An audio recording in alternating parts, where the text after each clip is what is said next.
Hi hello வணக்கம் மக்களே. எங்கே போகிறோம் அப்படின்னா அம்மா வீட்டுக்கு போகிறோம். அம்மா வீட்டில் கார்டன் டூர், தோட்டத்தில் ஒரு நாள் அப்படிங்கிற மாதிரி தான் இருந்துச்சு.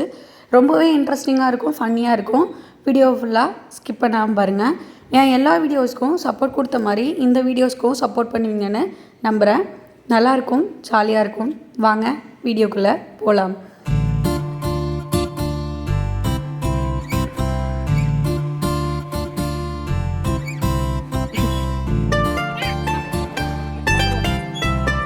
இது என்ன செடிக்கா? இது வந்து புதினா தானே? புதினா ஒரு மிளகா செடி.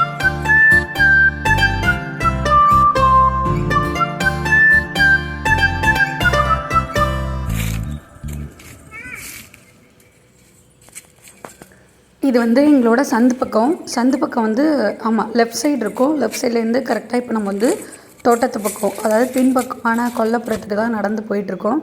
பாப்பாவுக்கும் கொஞ்சம் கூட பயமே இல்லை, எப்படி போயிட்டே இருக்கான்னு பாருங்களேன். நெல்லுன்னு சொல்கிறேன், ஜாலியாக போயிட்டே இருக்கா. வாங்க சுற்றிக்கலாம். பாப்பா நெல், மாதுளப்பழம் காய்ச்சிருக்கு அழகா. சரிங்க, உங்களுக்கு கிட்ட காட்டுறேன். பார்த்தீங்களா? 1 2 3 நிறையா பிஞ்சு காய் நிறையா வச்சுருக்கு. செடி வந்து வளர்ந்து நல்லா தொங்கிடுச்சு. கொய்யா செடி, செம்பருத்தி செடி, கனகாமரம், நொச்சி, இது வந்து ஆத்தாப்பழம்னு சொல்லிட்டு ஒரு செடி. தோட்ட பக்கத்தில் ரொம்பவே ஹெர்பல் செடி, பூச்செடி எல்லாமே நிறையா வச்சுருப்பாங்க. மோஸ்ட்டாக எதுவுமே வாங்க மாட்டாங்க. காய்கறி கூட வீட்டில் தான் பறிச்சுப்பாங்க. நிறையா செடி இருந்துச்சு. நான் ஒரு கிட்டத்தட்ட வந்து ஒரு 10-15 செடிக்கு மேலவே இருக்கும். உங்களுக்கு வீடியோவில் பார்த்தா நல்லாவே தெரியும். மாமரம் இருந்துச்சு, அப்புறமா பப்பாளி மரம், அந்த மாதிரி கீழே வந்து மல்லிகைப்பூ செடி. இது என்ன மரம் அப்படின்ட்டு போய் கேட்டேன். பாட்டி சொன்னாங்க இது வந்து அத்திப்பழம் அப்படின்ட்டு சொன்னாங்க. முல்லை செடி அது மாதிரி கொஞ்சம் பராமரிக்காமல் இருக்குது. கொஞ்சம் பாட்டிக்கு உடம்பு சரியில்லைங்கிறதுனால அவங்க தான் வந்து செடியை வந்து நல்லா பார்த்துப்பாங்க. தண்ணி ஊற்றுறதுலேருந்து அந்த எக்ஸ்ட்ரா இருக்க செடி கட் பண்ணுறதுலேருந்து எல்லாமே அவங்க தான் பார்த்துப்பாங்க. ரொம்ப சூப்பராக இருக்கும். இந்த டைம் காடு மாதிரி இருந்துச்சு. இது எஸ், இங்கே பார்த்தீங்களா? வாழைத்தாரோட பழம் போட்டிருக்கு. என்ன வாழை மரம்? என்ன பழம் அது? தேன் வாழை, தென்னை மரம். இது வந்துட்டு இங்கேயும் திரும்ப மாதுளை வச்சுருக்காங்க. இங்கே நார்த்தங்காய்,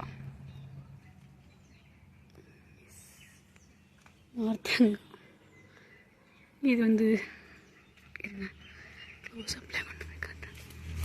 வந்துட்டு மருதாணி செடி, மருதாணி, கருவேப்பிலை, பூசர மரம், குழந்தைங்களுக்கு சுற்றி போடுவாங்களே ஆடாத இலையில் அது. இது என்ன மரம்னு பார்த்தீங்கன்னா என்னோடய கல்யாணத்துக்கு அந்த பந்தக்கால் நட்டு வைப்பாங்கள்ல அந்த மரம். 3 years தான் ஆகுது. இந்த 17 வந்தால் அப்படி எவ்வளோ பெருசாக சூப்பராக இருக்குன்னு பார்த்தீங்களா? அடுத்து இப்படியே போனோம்னா கனகாமரம் செடி, கருவேப்பிலை, மல்லிகைப்பூ செடியெலாம் நிறையா இருக்குது. மல்லிகைப்பூ, கனகாமரம் தான் எங்கள் வீட்டில் வந்துட்டு நிறையா இருக்கும். இங்கே பாருங்கள், செம்மையாக இருக்குல்ல. கொஞ்சம் இதெல்லாம் வந்துட்டு பராமரிக்காமல் இருக்குது.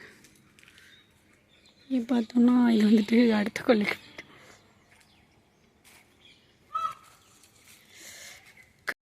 இது வந்து தட்டை, எங்களோட தென்னை மரத்தை பார்த்தீங்களா?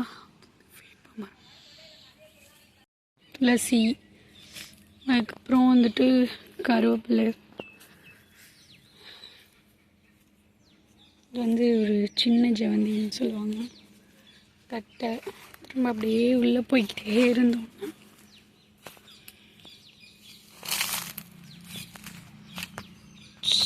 ஃப்ரெஷ்ஷாக வீட்லேயே போச்சு.